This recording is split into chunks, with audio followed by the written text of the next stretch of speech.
அன்பு உறவுகளுக்கு அன்னை தமிழ் அகாடமியின் வணக்கங்களும் வாழ்த்துக்களும். நாம் இந்த வீடியோவில் பார்க்க போகிற படம் 6ஆம் வகுப்பு தமிழ் இயல் 7, 8, 9 மிக மிக முக்கியமான 100 கேள்விகள் பார்க்க போகிறோம். இந்த 100 கேள்விகள் நம்ம எப்படி செட் பண்ணி வச்சுருக்கோம்னா, புதிய புத்தகத்திலிருந்து 85லேருந்து ஒரு 90 கேள்விகள், பழைய புத்தகத்திலிருந்து ஒரு 10லிருந்து 15 கேள்விகள்.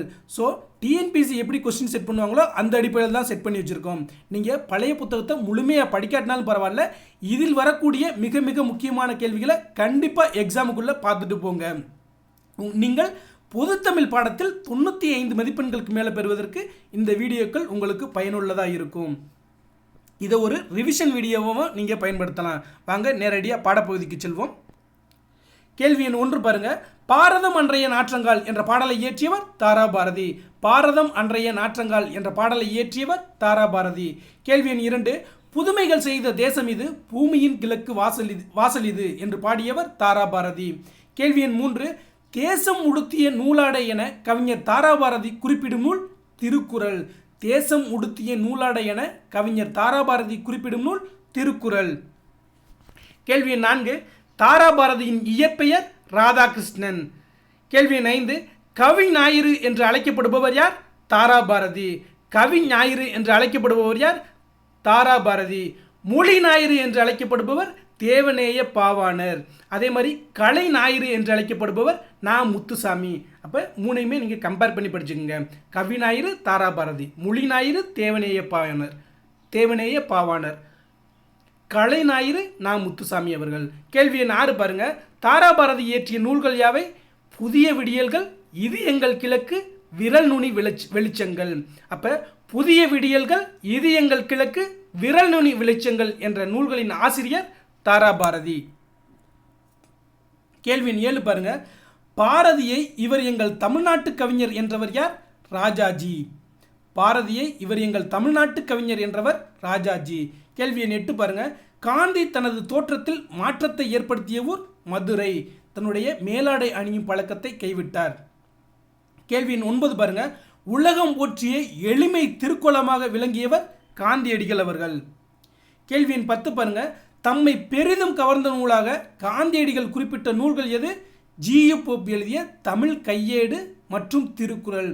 காந்தியடிகள் தம்மை மிகவும் கவர்ந்த நூல்களாக குறிப்பிட்டது ஜி.யு. போப் எழுதிய தமிழ் கையேடு மற்றும் திருக்குறள்.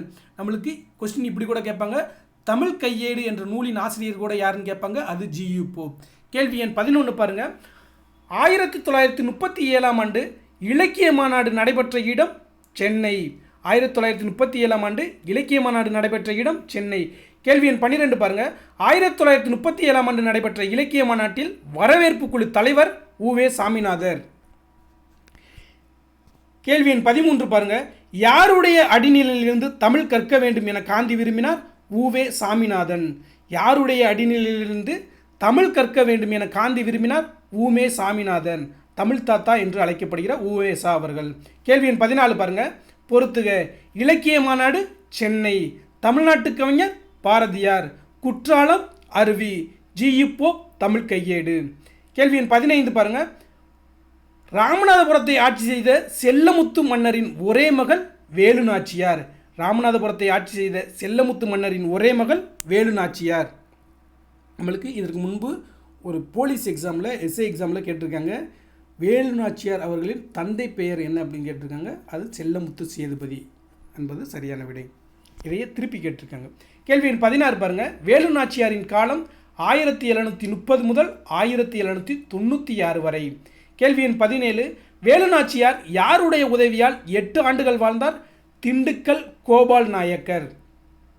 கேள்வி எண் 18. யார் வேலு நாச்சியாருக்கு படைகள் அனுப்பி உதவினார்? மைசூர் ஆட்சியாளர் ஹைதர் அலி. கேள்வி எண் 19 பாருங்க. வேலு நாச்சியார் சிவகங்கையை மீட்ட ஆண்டு 1780. வேலு நாச்சியார் சிவகங்கையை மீட்ட ஆண்டு 1780. 1772 காளையார் கோவில் போரில் வேலு நாச்சியாரின் கணவரான முத்துவடுகநாதர் கொல்லப்படுகிறார். அதிலிருந்து ஒரு 8 ஆண்டுகள் கழித்து மீண்டும் அந்த சிவகங்கையை வேலு நாச்சியார் மீட்கிறார். அந்த ஆண்டு தான் 1780. கேள்வி எண் 20 பாருங்க. ஜான்சி ராணிக்கு முன்பே ஆங்கிலேயரை எதிர்த்து வீரப்போர் புரிந்தவர் யார்? வேலு நாச்சியார். கேள்வி எண் 21, வேலு நாச்சியார் யாருக்கு நடுகல் நட்டார்? உடையாளுக்கு. கேள்வி எண் 22 பாருங்க. சாலச் சிறந்தது எவ்வகை சொல்? உரிச்சொல். சொல் வகையை அறிந்து பொருந்தா சொல்லை வட்டமிடுக. சென்றால், வந்த, சித்திரை, நடந்து அப்படின்னு கொடுத்துருக்காங்க. இதில் பொருந்தாத சொல் சித்திரை. இதில் சென்றால், வந்த, நடந்து என்பது எல்லாமே வினைச்சொல். சித்திரை என்பது அதாவது வினைப்பெயரை குறிக்கிறது. சித்திரை என்பது பொருட்பெயரை மன்னிக்கவும் காலப்பெயரை குறிக்கிறது.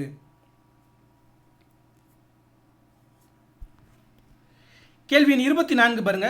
சுதேசி நாவாய் சங்கம் தொடங்கப்பட்ட நாள் 16 அக்டோபர் 1906. கேள்வி எண் 25 பாருங்க. கீழ்காணும் தொடர்களில் உள்ள பிழையை திருத்தி எழுதுக. ஒரு அழகிய சிற்றூரில் ஓர் குளம் இருந்தது அப்படின்னு கொடுத்துருக்காங்க.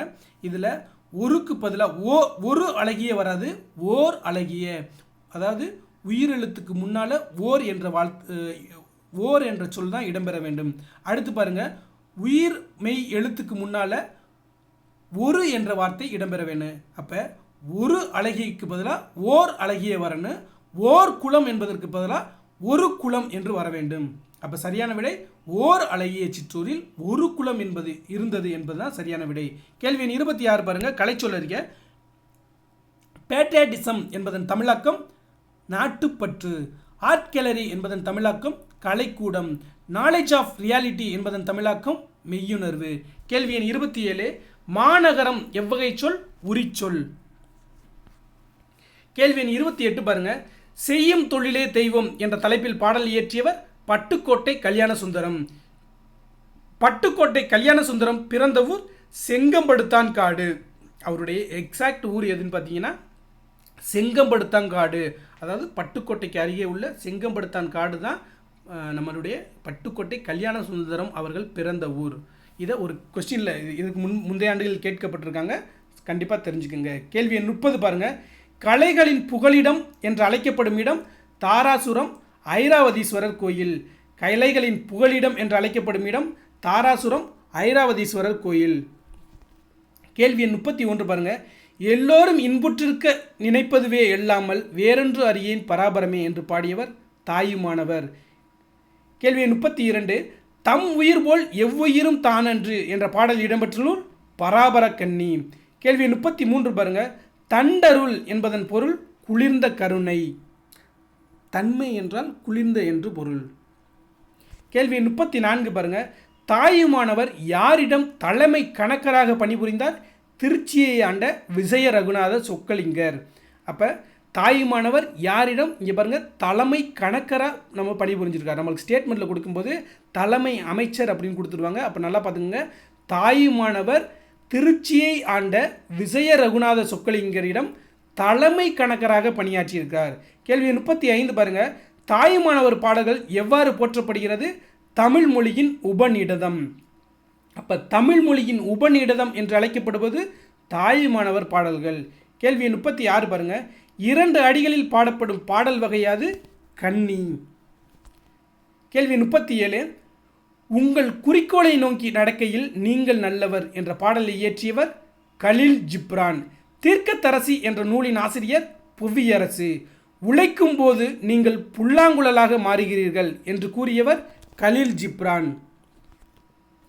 பசிப்பினி போக்கிய பாவை யார்? மணிமேகலை. தனி ஒருவனுக்கு உணவில்லை எனில் ஜகத்தினை அழித்திடுவோம் என பாடியவர் யார்? பாரதியார். மணிமேகலையை தீவிற்கு கொண்டு வந்து சேர்த்தவர் யார்? மணிமேகலா தெய்வம்.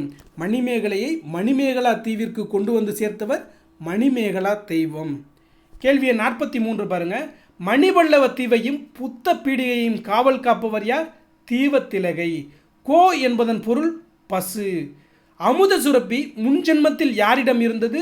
ஆவூத்திரனிடம். கேள்வி 46 பாருங்க. அமுத சுரப்பியில் முதலில் உணவிட்டவர் ஆதிரை. மணிமேகலையின் ஆசிரியர் சீத்தலை சாத்தனார். மணிமேகலை நூல் எந்த சமயத்தை சார்ந்தது? பௌத்த சமயம். மணிமேகலை நூல் எந்த சமயத்தை சேர்ந்தது? பௌத்த சமயம். கேள்வி 49 பாருங்க. சிறைக்கோட்டம் அரைக்கோட்டமாக மாற வேண்டும் என்பது யார் கூற்று? மணிமேகலை கூற்று.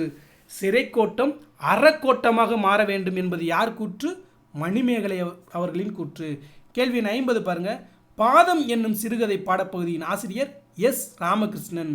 தாவரங்களின் உரையாடல் என்னும் சிறுகதையின் ஆசிரியர் எஸ் ராமகிருஷ்ணன். எஸ் ராமகிருஷ்ணன் எழுதிய நூல்கள் யாவை? தேசாந்திரி, கால் முளைத்த கதைகள், உபபாண்டவம், கதாவிலாசம். அப்போ தேசாந்திரி, கால் முளைத்த கதைகள், உபபாண்டவம், கதாவிலாசம் ஆகிய நூல்களின் ஆசிரியர் எஸ் ராமகிருஷ்ணன். கேள்வி எண் 53 பாருங்க. மரம், காடு, பழம் என்பது எவ்வகை பெயர்?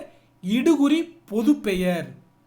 மா, வாழை, கருவேலங்காடு என்பது இடுகுறி சிறப்பு பெயர். கேள்வி எண் 55 பாருங்க. நிமிடம், நாள், வாரம், சித்திரை, ஆண்டு ஆகியவை எல்லாமே என்ன பெயர்? காலப்பெயர். கண், கை, இலை, கிளை ஆகியவை எவ்வகை பெயர்கள்? சினை பெயர்கள். வட்டம், சதுரம், செம்மை, நன்மை ஆகியவை எவ்வகை பெயர்கள்? பண்பு பெயர்கள். நம்மளுக்கு இதை எப்படி கொஸ்டின் கேட்பாங்கன்னா, பொருந்தாததை தேர்ந்தெடுக்க அப்படின்னு கொடுத்துருப்பாங்க. காலப்பெயரில் 3 கொடுத்துட்டு பொது பெயர், ஏதாவது பண்பு பெயரில் 1 கொடுத்துருவாங்க. ஸோ அந்த அடிப்படையில் எது பண்பு பெயர், எது காலப்பெயர், எது சினை பெயர் என்பதை நம்ம கண்டிப்பாக தெரிஞ்சிருக்கணும். அடுத்து பாருங்க. பறவை அணி என்பது காரண பொதுப்பெயர். பறவை அணி என்பது காரண பொதுப்பெயர். வளையல் மரங்கொத்தி என்பது காரண சிறப்பு பெயர். இப்போ பாருங்க, இடுகுறி பெயரை வட்டமிடுக அப்படின்னு பார்க்குறோம். இதில் பறவை, மண், முக்காளி, மரங்குத்தி இதெல்லாம் கொடுத்துருக்காங்க. இதில் இடுகுறி பெயர் எது அப்படின்னு பார்த்தீங்கன்னா, மண் என்பது மட்டும்தான் இடுகுறி பெயர். மற்ற எல்லாமே காரண பெயர். பறவை என்பது காரண பெயர், முக்காளி என்பது காரண பெயர், மரங்குத்தி என்பதும் காரண பெயர். அடுத்து பாருங்க, இடுகுறி சிறப்பு பெயரை வட்டமிடுக அப்படின்னு பார்க்குறோம். வயல், வாழை, மீன்கொத்தி, பறவை இப்படி கொடுத்துருக்காங்க. இதில் வாழை என்பது தான் இடுகுறி சிறப்பு பெயர். ஒரு குறிப்பிட்ட மரத்தை மட்டும் குறிப்பிடுறதுனால வாழை இடுகுறி சிறப்பு பெயர். கேள்வி எண் 62 பாருங்க. அன்பினில் இன்பம் காண்போம், அறத்தினில் நேர்மை காண்போம், தன் பிறப்புரிமையாக தமிழ்மொழி போற்ற காண்போம் என பாடியவர் ஆ. முத்தரையனார். கேள்வி எண் 63. ஒளி வேறுபாடறிந்து பொருள் தருக. அறம், அறம் அப்படின்னு கொடுத்துருக்காங்க. அதாவது அறம் என்பது கருவியை குறிக்கிறது, அறம் என்பது ஈகையை குறிக்கிறது. நம்ம அறத்துக்கு பயன்படுத்துகிற சின்னரா வந்தால் அது கருவி, பெரியரா வந்துச்சுன்னா அது ஈகை. அடுத்து பாருங்க. திங்கள் என்பதன் இருபொருள் தருக. திங்கள் என்பது கிழமையை குறிக்கும், மாதத்தை குறிக்கும். திங்கள் என்பது நிலவையும் குறிக்கும். அப்போ திங்கள் என்பதற்கு இரு பொருள் என்னென்ன? திங்கள் என்றால் மாதத்தையும் குறிக்கும், கிழமையையும் குறிக்கும். திங்கள் என்பது நிலவையும் குறிக்கும். அடுத்து பாருங்க. நகை இருபொருள் தருக. நகை என்பது சிரிப்பு, நகைச்சுவையை குறிக்கும். நகை என்பது ஆபரணத்தை குறிக்கும். கேள்வி எண் 66 பாருங்க. எந்த 4ம் இல்லாமல் வாழ்தலே அறமாகும் என வள்ளுவர் குறிப்பிடுகிறார்? அழுக்காறு, அவா, வெகுளி, இன்னாச்சொல். அப்போ எந்த 4ம் இல்லாமல் வாழ்தலே அறமாகும் என வள்ளுவர் குறிப்பிடுகிறார்? அழுக்காறு, அவா, வெகுளி, இன்னாச்சொல் என்பதுதான் சரியான விடை. இதில் அழுக்காறு என்பதன் பொருள் பொறாமை, வெகுளி என்பதன் பொருள் சினம். அடுத்து பாருங்க. கேள்வி எண் 67. சிறந்த அறமாக வள்ளுவர் குறிப்பிடுவது எது? உள்ளத்தில் குற்றம் இல்லாமல் இருப்பதே சிறந்த அறமாகும். உள்ளத்தில் குற்றம் இல்லாமல் இருப்பதே சிறந்த அறமாக வள்ளுவர் குறிப்பிடுகிறார். கேள்வி எண் 68 பாருங்க. அறிவின் பயன் யாது? பிற உயிர்களின் துன்பங்களை கண்டு வருந்துவதே அறிவின் பயனாகும். அப்போ அறிவின் பயனாக வள்ளுவர் குறிப்பிடுவது பிற உயிர்களின் துன்பங்களை கண்டு வருந்துவதே அறிவின் பயனாகும். கேள்வி எண் 69 பாருங்க. அறநூல்களில் கூறப்படும் அறங்களுள் சிறந்தது எது என வள்ளுவர் குறிப்பிடுகிறார்? பகுத்துண்டு பல்லுயிர் ஓம்புதல். அப்போ பகுத்துண்டு பல்லுயிர் ஓம்புதல் நூலோர் தொகுத்தோற்றுள் எல்லாம் தலை என்று வள்ளுவர் குறிப்பிடுகிறார். அப்போ பாருங்க, அறநூல்களில் கூறப்படும் அறநூல்களில் சிறந்தது எது என வள்ளுவர் குறிப்பிடுகிறார்? பகுத்துண்டு பல்லுயிர் ஓம்புதல். கேள்வி எண் 70 பாருங்க. உழவர் ஏரடிக்கும் சிறுகோளே அரசரது செங்கோலை நடத்தும் கோல் என்று பாடியவர் கம்பர் அவர்கள். உழவர் ஏரடிக்கும் சிறுகோளே அரசரது செங்கோலை நடத்தும் கோல் என்று பாடியவர் கம்பர் அவர்கள். கேள்வி எண் 71. கல்லைத்தான் மண்ணைத்தான் காய்ச்சித்தான் குடிக்கத்தான் கற்பித்தானா இப்பாடலின் ஆசிரியர் ராமச்சந்திர கவிராயர். கல்லைத்தான் மண்ணைத்தான் காய்ச்சித்தான் குடிக்கத்தான் கற்பித்தானா இப்பாடலின் ஆசிரியர் ராமச்சந்திர கவிராயர். நம்மாழ்வார் பிறந்த ஊர் எது? குருக்கூர் என்னும் ஆழ்வார் திருநகரி.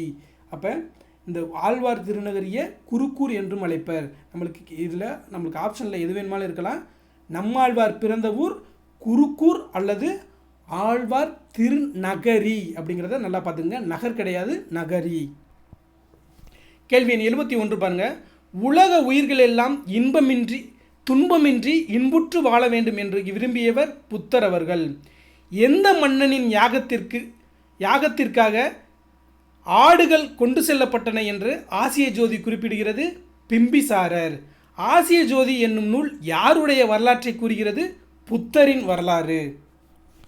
நீள்நிலம் என்னும் சொல்லின் பொருள் யாது? பரந்த உலகம்.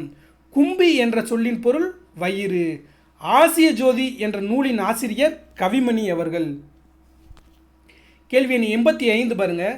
ஆசிய ஜோதி நூல் எந்த ஆங்கில நூலை தழுவி எழுதப்பட்டது? லைட் ஆஃப் ஆசியா என்ற ஆங்கில நூல்.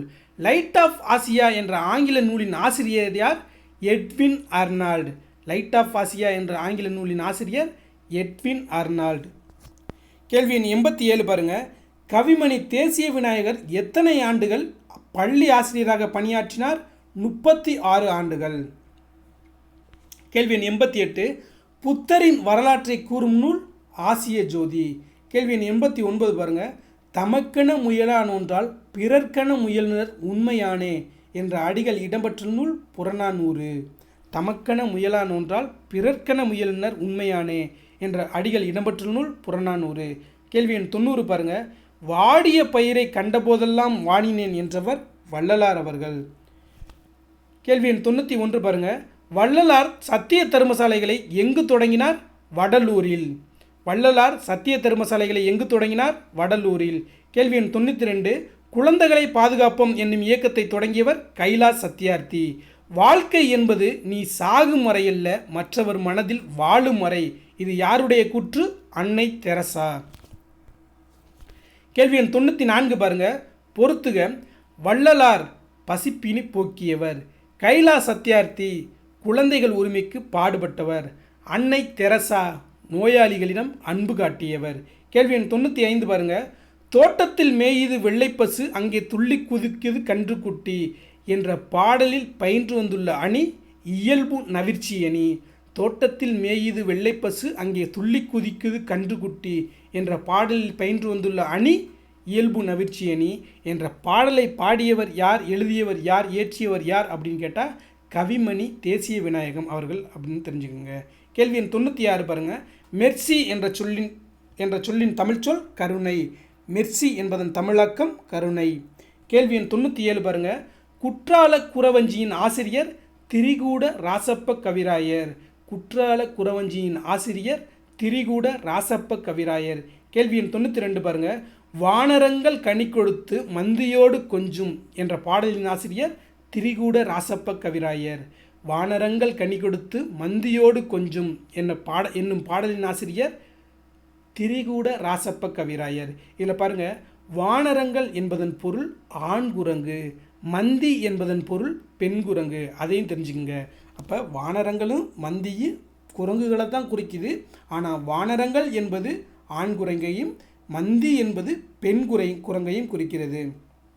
கேள்வி எண் 99 பாருங்கள். மரமும் பழைய குடையும் என்ற தலைப்பில் பாடல் இயற்றியவர் அழகிய சொக்கநாத புலவர்.